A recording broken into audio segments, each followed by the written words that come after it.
Hello everyone, good morning. आप सभी कैसे हैं? I hope all of you fit and fine. Day student, मैं अनूप सिंह आप सभी का अपनी क्लास में स्वागत करता हूं। और जैसा कि आप सभी जानते हैं, हमने लास्ट वीडियो में डिस्कस किया था preparation of phenol. Preparation of phenol में अब जो हम लेके आए हैं उसका सेकंड मेथड कॉमर्शियल मेथड या इंडस्ट्रियल मेथड।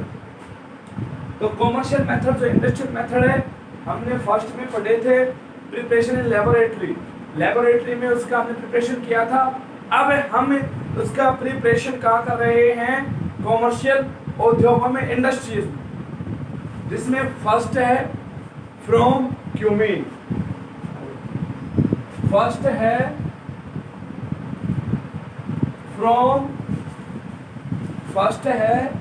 From cumene.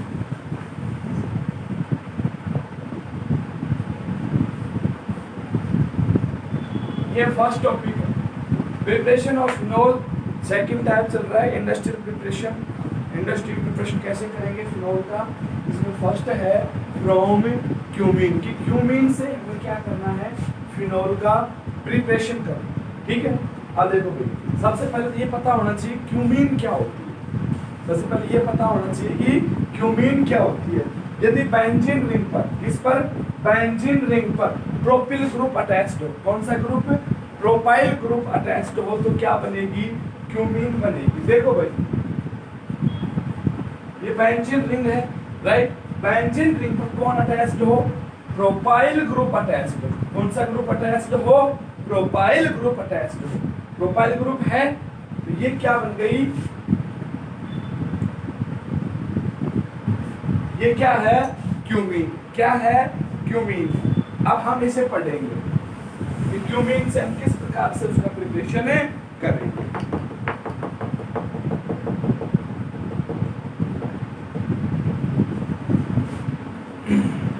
देखिए, जब क्यूमीन से हम बना क्या रहे हैं, हमें टॉपिक क्या है? Preparation of phenol. तो फिनोल बनानी है। देखो भाई,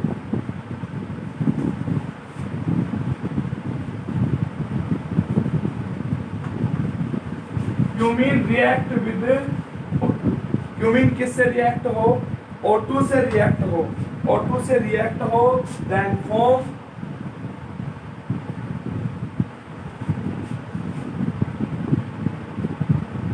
क्यूमीन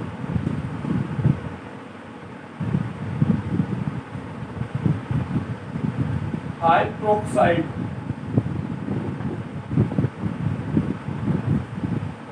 क्यूमीन हाइड्रोक्साइड क्या बनेगा? हाइड्रोक्साइड क्या बनेगा? क्यूमीन हाइड्रोक्साइड बनेगा। और क्यूमीन हाइड्रोक्साइड को जब हीट करेंगे, हीट करने से वो किस में कन्वर्ट हो जाएगा?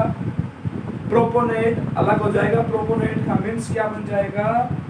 कीटोन बन जाएगा। क्या बन जाएगा? कीटोन ग्रुप अलग हो जाएगा। देखो भाई, can form cumene hydroxide, hydrochloride.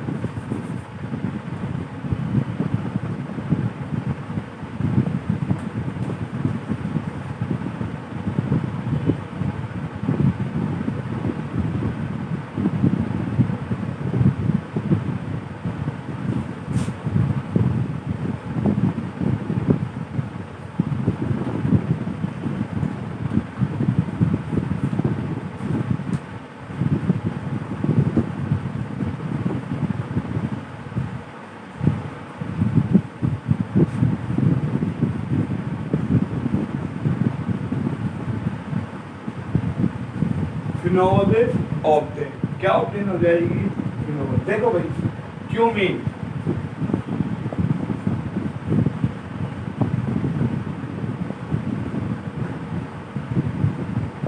ये किसका फॉर्मूला है? क्यूमीन। क्यूमीन को रिएक्ट किससे कर रहे हैं? किसके साथ? O2 के साथ। देखो भाई, क्या बनेगा? Cumene hydrochloride.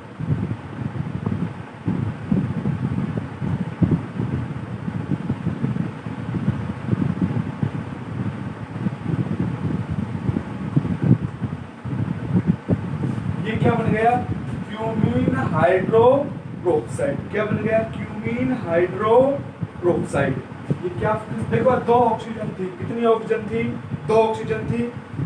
यहाँ पर देखो दोनों, देखो आपको पता है कार्बन की वैलेंसी 4 होती है, 1 2 3 4। दो ऑक्सीजन वैलेंसी 2 होती है, 1 2 1 2, यानी कि वो अपनी वैलेंसी कंप्लीट कर रहे हैं। ये क्या बन गया? क्यूमीन हाइड्रोप्रोक्साइड। क्या बन गया? क्यूमीन हाइड्रोप्रोक्साइड। अब इसको एसिडिक मीडियम में रख दें। कहाँ रखते हैं? एसिडिक मीडियम में। तो क्या बन जाएगा? फिनोल। क्या बन जाएगा? फिनोल। फिनोल क्या होता है कि यदि alcoholic group direct benzene ring से अटैच्ड हो, किससे अटैच्ड हो? डायरेक्ट बेंजीन रिंग से अल्कोहलिक ग्रुप अटैच्ड हो तो वो क्या बनती है? फिनोल। और यदि अल्कोहलिक ग्रुप ROH, ये एल्किल अल्कोहल बनेगा। ये क्या बनेगा? Alkyl alcohol. R क्या है? एल्किल है। एल्किल में हाइब्रिडाइजेशन sp3 होता है। एल्किल में कौन सा हाइब्रिडाइजेशन होता है? जिस OH जो अल्कोहलिक ग्रुप है जिस कार्बन से जुड़ा होता है वो sp3 हाइब्रिडाइज होता है। और बेंजीन में जिस कार्बन से जो OH ग्रुप जुड़ा है वो कैसा होता है? sp2 हाइब्रिडाइज होता है। जब ये sp3 हाइब्रिडाइज है, ये sp2 हाइब्रिडाइज है, तो कैरेक्टर डिफरेंट डिफरेंट होंगे। यस या नो? देखो भाई, और आगे देखो। अब हमने फिनोल तो बना दिया, जो इसके साथ सब प्रोडक्ट बनेगा वो क्या बनेगा? ध्यान से देखो अब क्या क्या बच गया। विलास,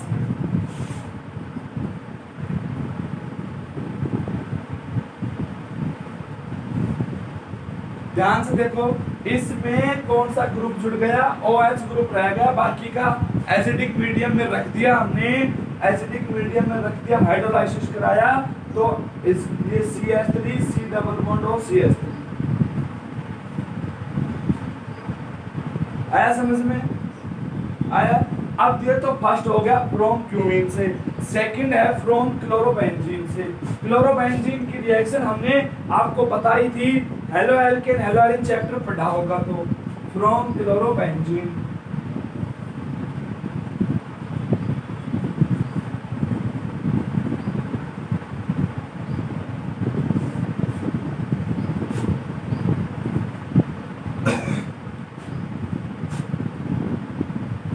देखिए भाई, ये एक प्रोसेस के नाम से भी जाना जाता है। प्रोसेस का नाम है डाउ प्रोसेस। क्या नाम है? डाउ प्रोसेस के नाम से भी जाना जाता है इसको। फ्रॉम क्लोरोबेंजीन से क्या होता है देखो, कि जब क्लोरोबेंजीन की रिएक्शन, यानी कि कोई भी एल्कली बेस ले लिया, सोडियम हाइड्रोक्साइड ले लिया हमने, क्या ले लिया? Sodium hydroxide. जब क्लोरोबेंजीन की रिएक्शन सोडियम हाइड्रोक्साइड से कराएंगे तो सोडियम फिनोक्साइड का फॉर्मेशन होगा। किसका फॉर्मेशन होगा? सोडियम फिनोक्साइड का। और उस सोडियम फिनोक्साइड की रिएक्शन डाइल्यूट HCl से करा दो। किससे कराते हैं? डाइल्यूट HCl से। तो क्या बन जाएगी? फिनोल बन जाएगी। क्या बन जाएगी? फिनोल। ये पूरा प्रोसेस क्या कहलाता है? Complete process known as Dow process.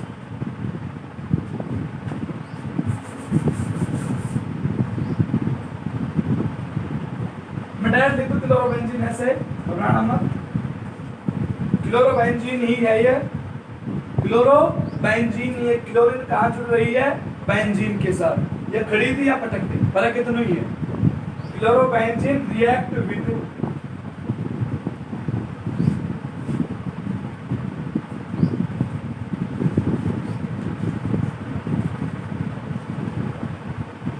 Sodium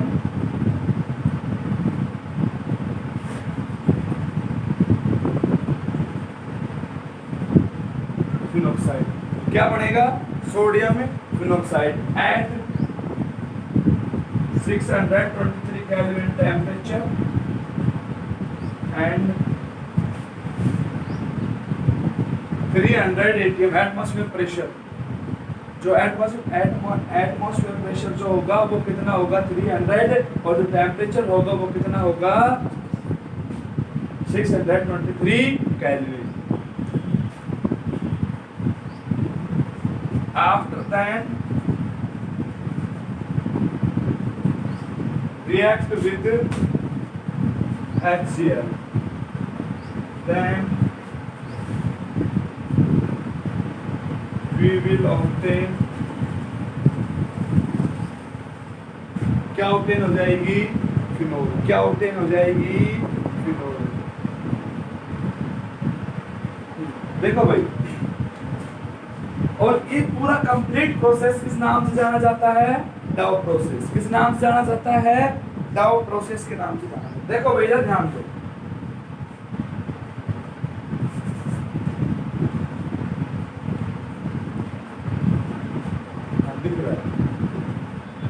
chlorobenzene, benzene से कौन रिएक्ट हो रही है? Chlorine. Chlorobenzene react with NaO, temperature 380। Simple सी बात है, Na के साथ क्या बाहर हो जाएगा? फिनोल बन जाएगी ना? नहीं, इसमें क्या बता रखा है, जब इतना टेम्परेचर, इतना प्रेशर होगा तो सोडियम फिनोक्साइड बनेगा। क्या बनेगा? Sodium phenoxide, ONA।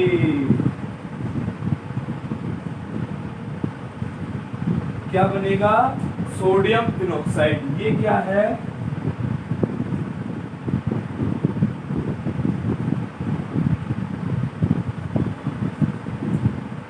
Sodium phenoxide. अब क्या बाहर हो जाएगा? HCl। क्या बाहर हो जाएगा? HCl। ये ध्यान रखना है बस। ये जो ONA वाला ग्रुप है ये तो यहाँ चला जाएगा, और ये Cl जो है ये H के साथ जुड़ के बाहर हो जाएगा, और क्या बन जाएगा? HCl। दिख रहा है यहाँ पे क्या बाहर हो जाएगा? HCl। अब इसकी रिएक्शन देखो, जो हमने सब प्रोडक्ट बनाया HCl, अब इसकी रिएक्शन रिपीट उसी से करानी है यहाँ पर। अब यहाँ पर हमने प्लस में लिया, प्लस का मतलब क्या है कि ये इसके साथ जुड़ेगा और रिएक्शन में इन्वॉल्व होगा।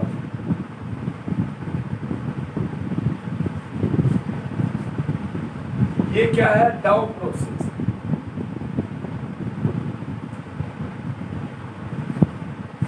और ये जो मेथड चल रहे हैं, ये कौन से मेथड चल रहे हैं? ये मेथड चल रहे हैं इंडस्ट्रियल मेथड। हमने लेबोरेटरी मेथड पढ़ चुके हैं, लेबोरेटरी के 5 थे, इंडस्ट्रियल के 5 हैं। फर्स्ट हमने पढ़ा फ्रॉम क्यूमीन, सेकंड हम पढ़ रहे हैं फ्रॉम क्लोरोबेंजीन। स्क्रीनशॉट ले लो बेटा जल्दी से इसका।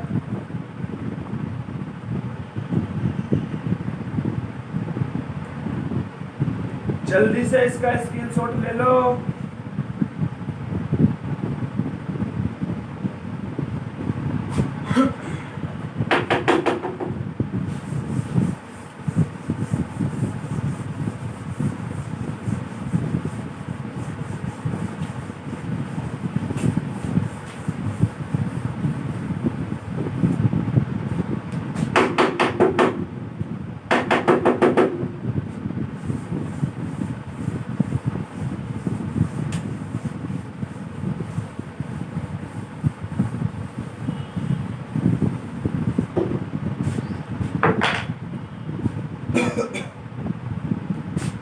अभी तो हमने पढ़ा क्लोरोबेंजीन से, अब हम किससे पढ़ेंगे?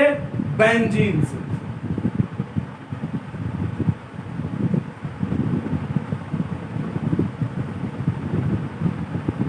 फ्रॉम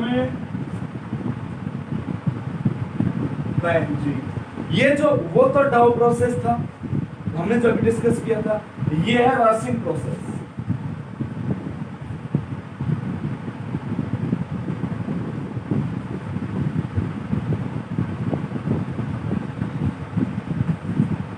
इसे किस नाम जाना जाता है?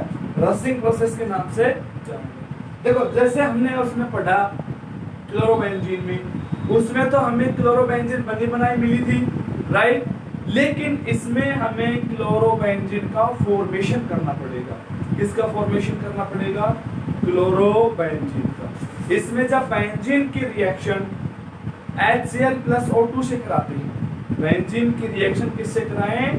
HCl और O2 से कराते हैं तो इसमें क्लोरोबेंजीन का फॉर्मेशन होता है। किसका फॉर्मेशन होता है? क्लोरोबेंजीन का। अब वो क्लोरोबेंजीन का फॉर्मेशन तो हो गया, अब उसकी रिएक्शन फिर हम NaOH से कराते हैं। किससे कराते हैं?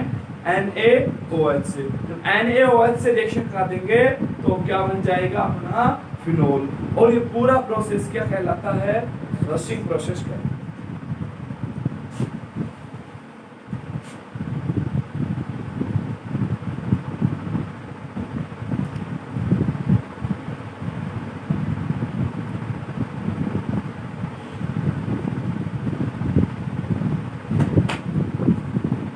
सॉरी बेटा, थोड़ा ध्यान से देख लेना एक बार।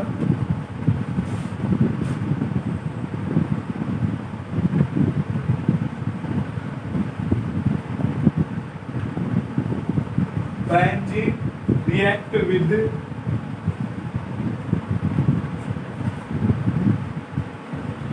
HCl and O2, then form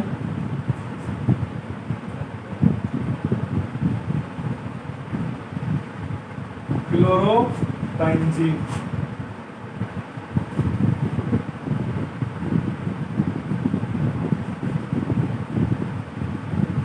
Hydrolysis of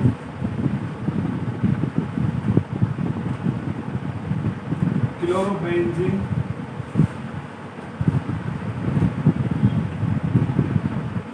presentation of SiO2। ये किसका फॉर्मूला होता है? सिलिका का होता है। तुम तो भूल गए होंगे, मुझे याद है। ये किसका फॉर्मूला होता है? सिलिका का। तुम अपनी भारत माता की मिट्टी का फॉर्मूला याद नहीं रखते और कहते हैं हमारे अंदर देशभक्ति जाग गई। ये SiO2 किसका फॉर्मूला है? सिलिका का। प्रेजेंटेशन ऑफ सिलिका, देन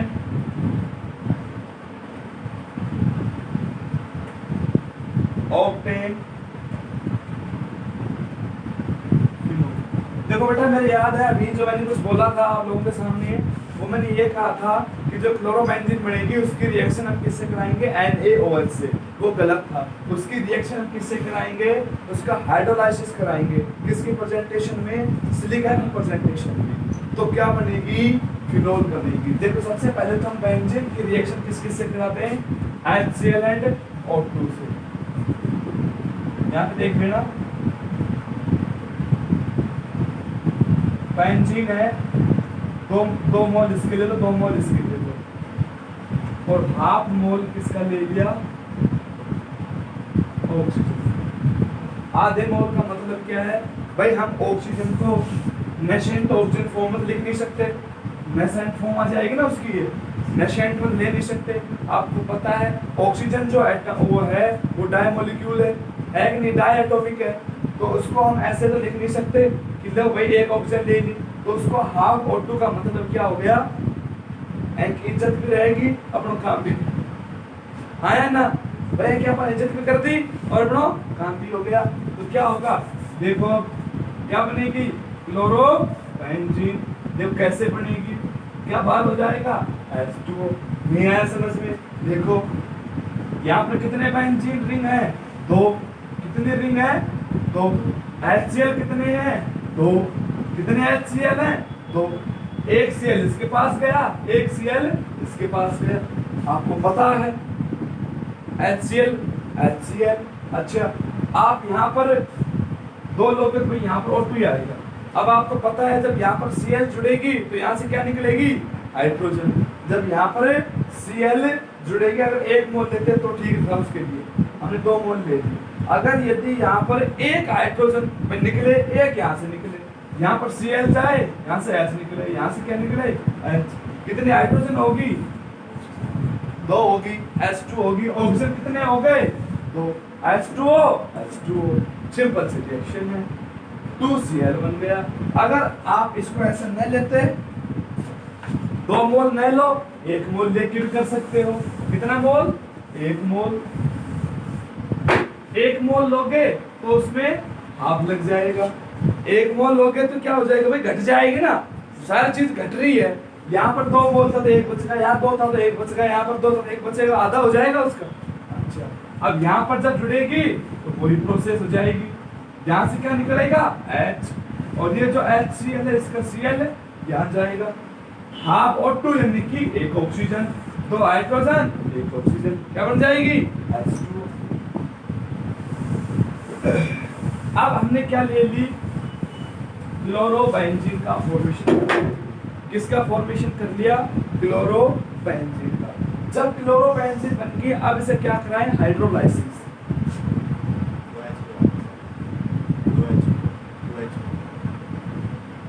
दो के साथ ले, 2H2O लिख दिया। वो तो 2 के लिए था, 2 लेंगे तो 2H2O आ जाएगा, 2 लेंगे तो यहाँ भी 2 लग जाएगा, और ये आधा हट जाएगा, यहाँ 2 लग जाएगा, यहाँ 2 लग जाएगा, समीकरण संतुलित हो जाएगी। 1 मोल लिया है आपने, ठीक है ना। अच्छा,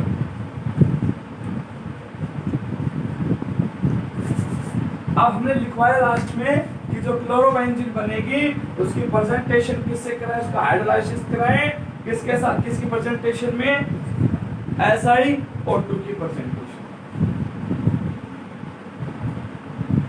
क्लोरोबेंजीन इसकी स्ट्रक्चर है ये H2O, SiO2 सिलिका। आपको पता है जब H2O का क्लीवेशन होता है, H अलग OH अलग हो जाता है। सिंपल सी रिएक्शन है, बहुत सिंपल है, थोड़ा सा ध्यान लगाना है। OH प्लस ये OH ग्रुप है, Cl, देखो Cl और OH यहाँ पर 2 न्यूक्लियोफाइल है, राइट, 2 न्यूक्लियोफाइल है। अब ये न्यूक्लियोफाइल एक स्ट्रॉन्ग है, एक वीक है। जो स्ट्रॉन्ग है वो क्या करेगा, बोला हटाना हो रहा है ना। अब ये वीक था, इसको रिप्लेस कर देगा, चल यहाँ से भाग, इसको रेस्टिकेट कर दिया, सेल्फ अटैच्ड हो गया, यहाँ पर सेल्फ अटैच्ड हो गया और Cl को रेस्टिकेट कर दिया, HCl। समझ गए। अच्छा, तीसरा मेथड भी हो गया। चौथा मेथड है अपना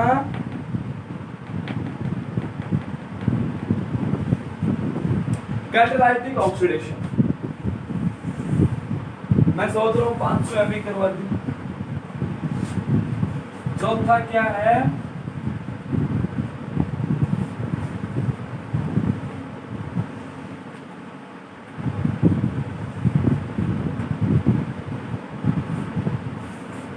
कैटालाइटिक ऑक्सीडेशन ऑफ C6H6। देखो भाई, कैटालाइटिक ऑक्सीडेशन का मीन्स क्या है कि ऑक्सीडेशन तो होगा, लेकिन किसकी प्रेजेंटेशन में, कैटालाइट की प्रेजेंटेशन में। अब हम यहाँ पर कैटालाइट क्या ले लेंगे, vanadium pentoxide V2O5, presentation of V2O5। अब कैटालाइट का मतलब आप ऑक्सीडेशन क्या होता है, क्या कराएं उसका, क्या कराएं ऑक्सीडेशन में, क्या होता है भाई, ऐड ऑफ ऑक्सीजन। ऑक्सीजन क्या होता है, add, remove of hydrogen, hydrogen का क्या होता है, रिमूव होता है। देखो भैया, अब कैटालाइटिक यानी कि इसमें क्या ले लेंगे, कैटलिस्ट ले लेंगे। कैटलिस्ट कौन सा ले लेंगे, वैनेडियम पेंटाऑक्साइड, और टेम्परेचर ले लेंगे 300 डिग्री सेंटीग्रेड। कितना ले लेंगे, 300 डिग्री सेंटीग्रेड।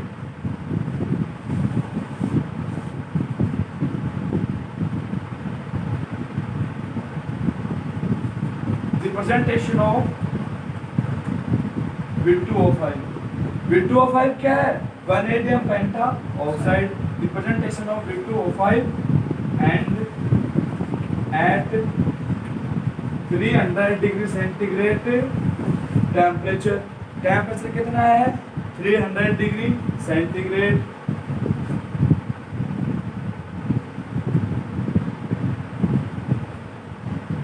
ऑक्सीडाइज्ड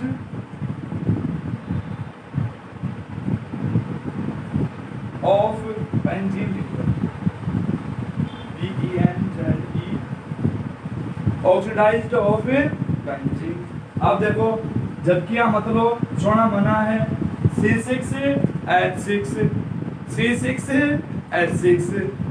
आप इसकी ऐसे भी स्ट्रक्चर बना सकते हैं और इसका भी यही मतलब है, इसका स्ट्रक्चर फॉर्म बनाओगे तो यही बनेगी।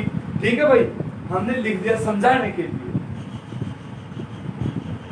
यहाँ पे O2 ले लिया।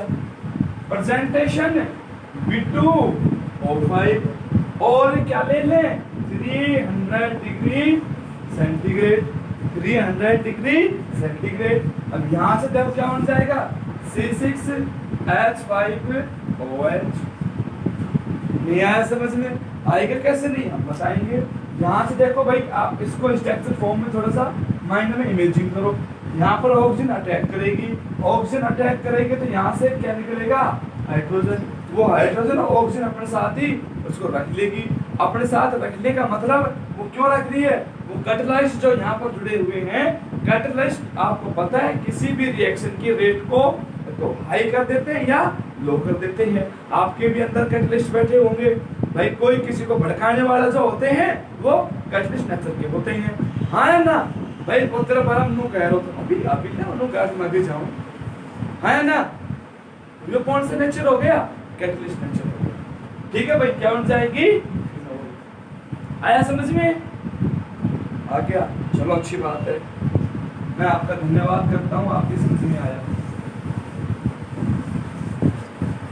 देखो आप जो नेक्स्ट है अपना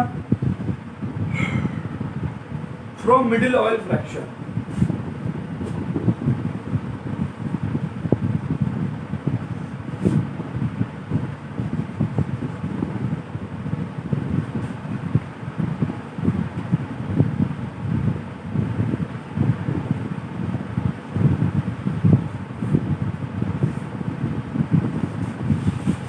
इसमें होता है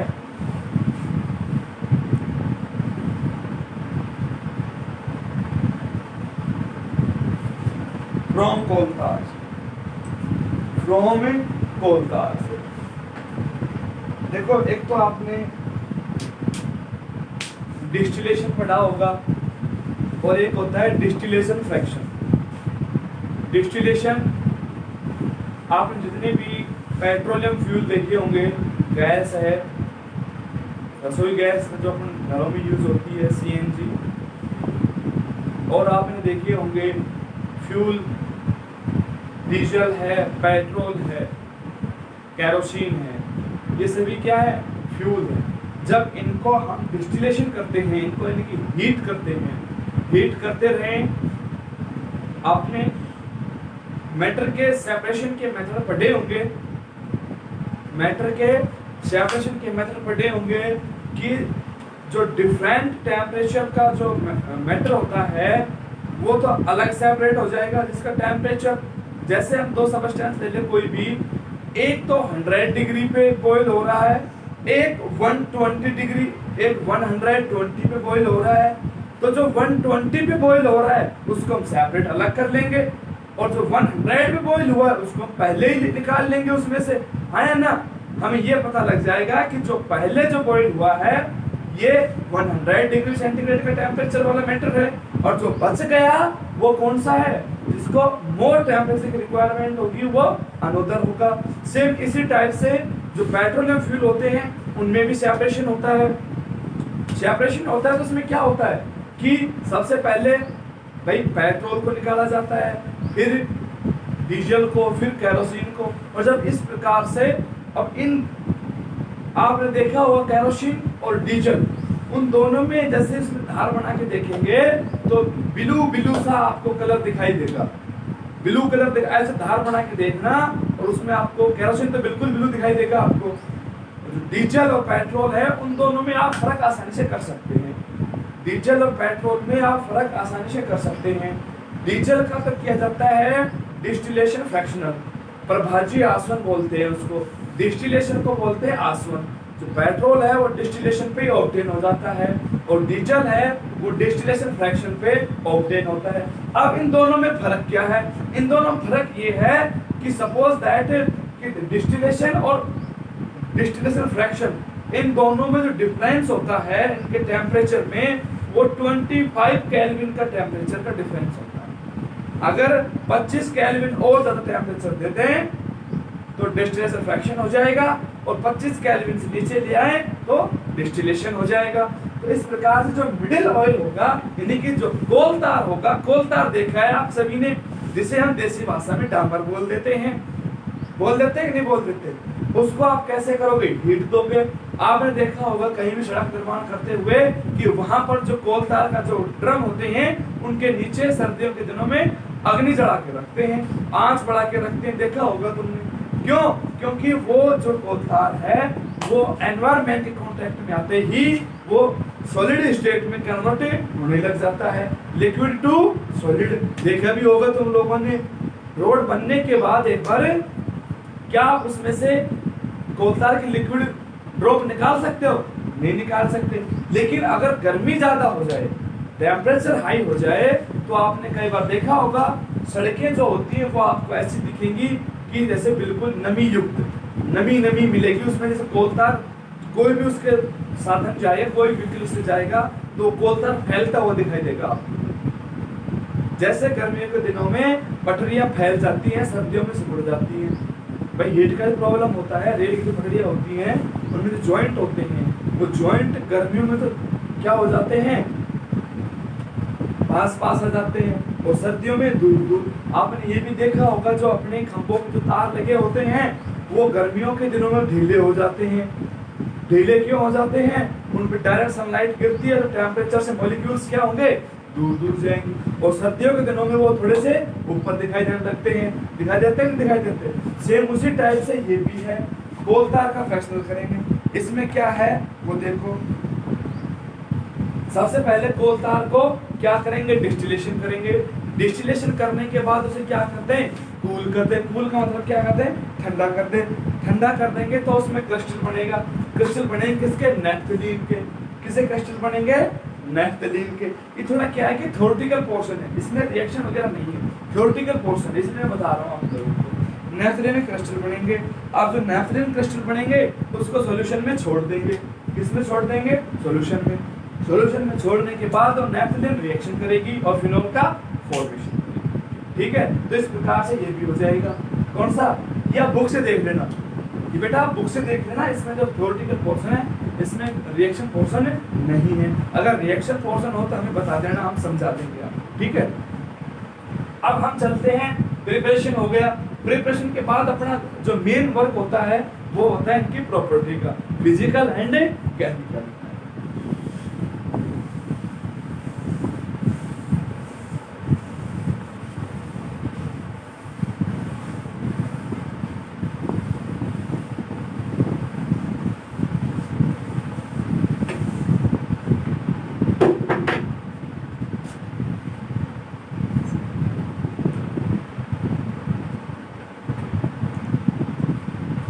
Property of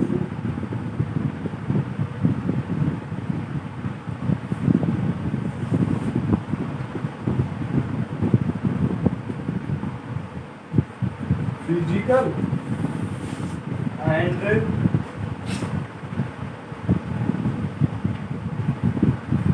केमिकल।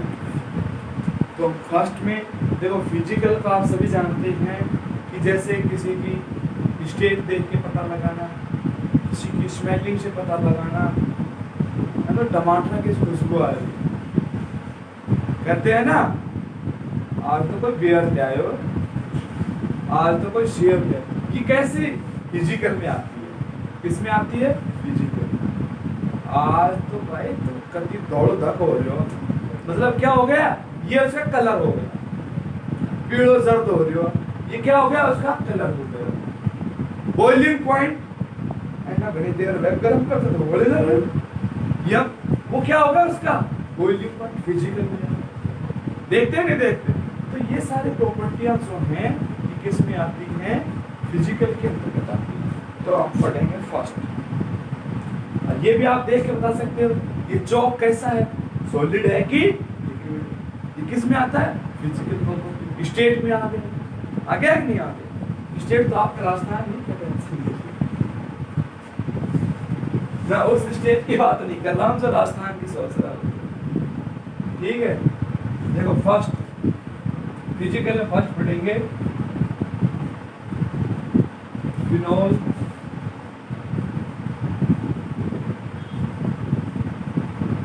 कलरलेस। एक स्टेट होगी, कैसा है ये, चलो मान लें कलरलेस।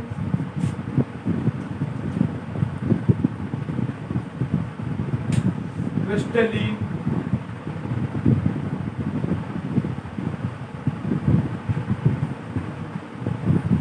सॉलिड। कैसा सॉलिड है, क्रिस्टलीन सॉलिड है। और लिक्विड, ये कंफ्यूजिंग करेगा तुम।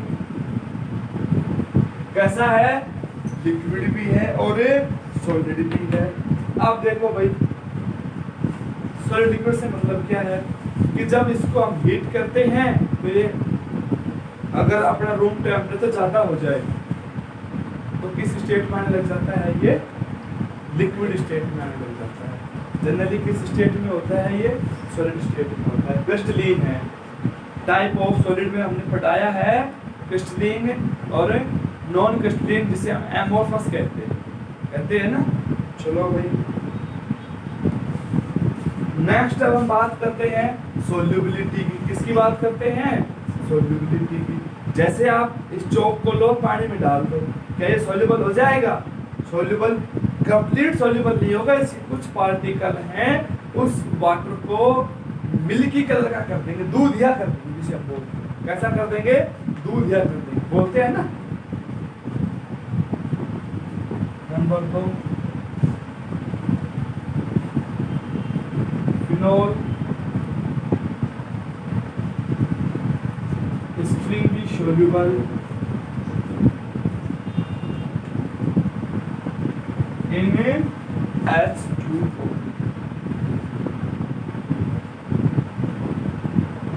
Was highly soluble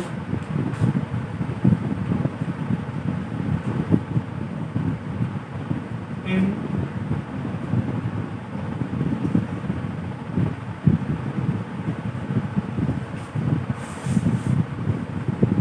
organic compound like as benzene है,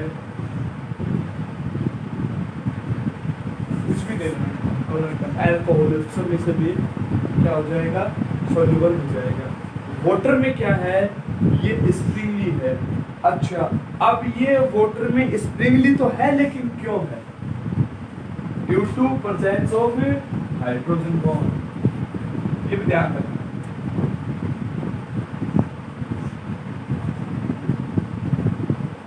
आपको पता है कोई भी मेटल वाटर में सॉल्युबल कब होगा, जब उसमें हाइड्रोजन बॉन्ड प्रेजेंस होंगे। अगर हाइड्रोजन बॉन्ड प्रेजेंस नहीं है तो वो वाटर में सॉल्युबल नहीं है। ठीक है,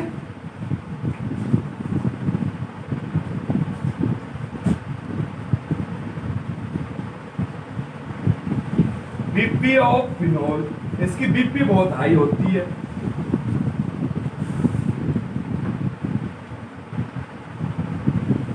बीपी ब्लड प्रेशर से रिलेटेड नहीं है। कभी खुद की बीपी जोड़ दो इनके साथ, हमारे तो कम ही है, कम से कम 90 आ रही है, 110 चल रही है, वैसे तो कम ही है। लेकिन बीपी है ये boiling point high 415 sir 453।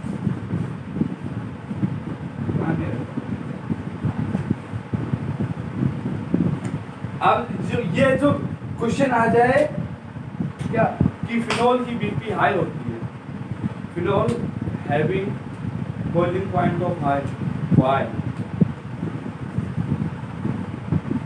Water का बीपी हाई होता है, लो होता है, 100 डिग्री पे जाकर 100 डिग्री पे जाकर उबले, क्यों ना उबले, नहीं उबलता ना, क्यों,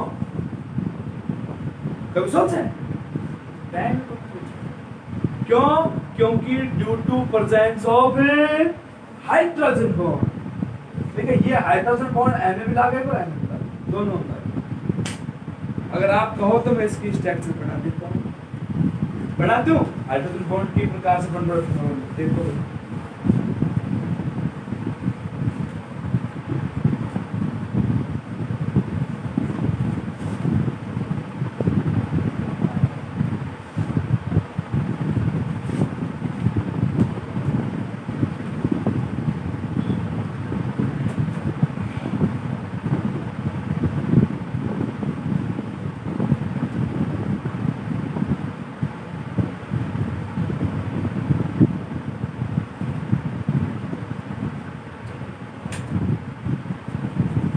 देख भी रहा है मैं वीडियो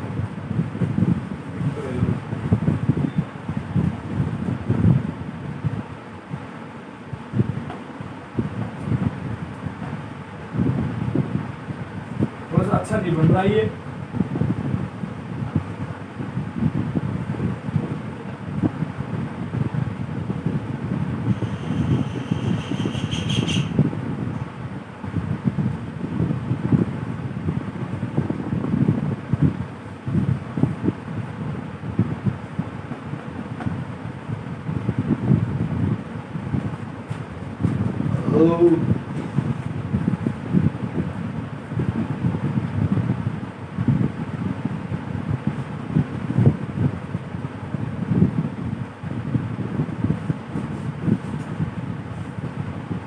ये क्या बन रहा है इनमें hydrogen bond dot dot dot dot देखो ध्यान से दिख रहा होगा डॉट डॉट डॉट ओ और एच के बीच बन रहा है किन किन के बीच बन रहा है ओ और एच के बीच अब ये भी कंफ्यूजिंग है कि ओ और एच के बीच एक हम बन रहे एक ना बन रहे है ना देखो भाई यहाँ नहीं बन रहा है यहाँ बन गया यहाँ नहीं बन रहा यहाँ बन गया यहाँ नहीं बन रहा यहाँ बन गया तो ये क्या है कि हाइड्रोजन बॉन्ड है अब आपको पता है कि जो हाइड्रोजन है उसकी वैलेंसिटी कितनी होती है एक ही तो होती है ये सर यहाँ पे वैलेंसी पूरी कर ली अब यहाँ पर जो डॉटेड लाइन से जुड़ रहा है ये हमने आपको 11वीं क्लास में टाइप ऑफ हाइड्रोजन बॉन्ड की स्टडी कराई थी लेकिन क्या करें हम बोले नहीं हमें कोरोना ने बुला दिया हम बोले नहीं हमें कोरोना ने बुला दिया वरना हम तो बहुत काम की चीज थी ठीक नहीं थे तो भाई ये क्या हो गया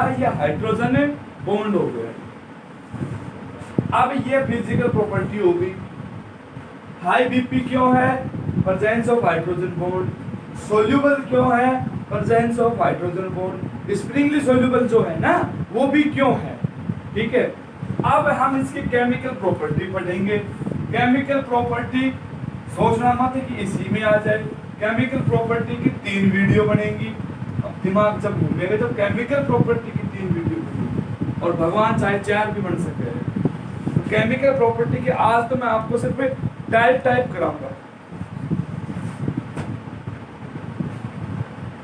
reaction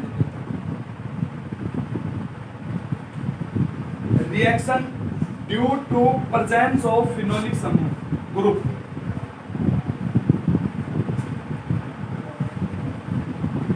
presence of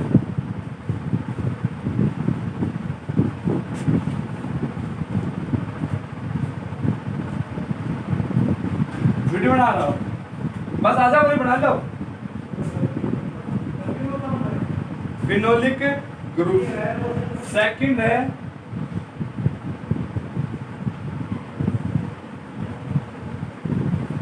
reaction of benzene ring सुनने का ना और थर्ड है कंडेंसेशन